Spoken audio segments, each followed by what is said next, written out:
Pangkat urang teh tergantung kumaha anggapan urang. Nganggap gedena ka Gusti Allah sabaraha persen jeung nganggap gedena ka dunya sabaraha persen, didinyalah pangkat urang. Lamun urang nganggap gede ka dunya, nganggap mulia ka dunya, martabat urang didinya ayana.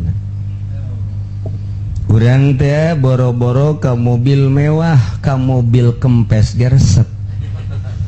Boro-boro ka Scoopy, ka Mio menang pamere atut.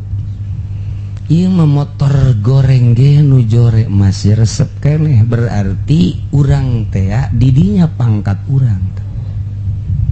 Geus teu kudu nyaritakeun batur, jang urang beragap dada urang awak hate siruh ai sia resep teh teu coba ka mobil resep, ka motor resep, ka sapeda resep, kanu sapeda kempes resep bisa dihadean teh ge, ka awewe nu geulis resep.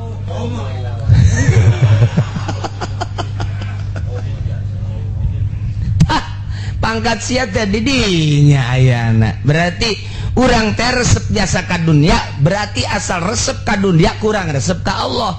Lantaran cak Allah akhrij hubad dunya min qalbika, fa inilah ajma'u hubbi wa hubad dunya fi qalbin wahidin.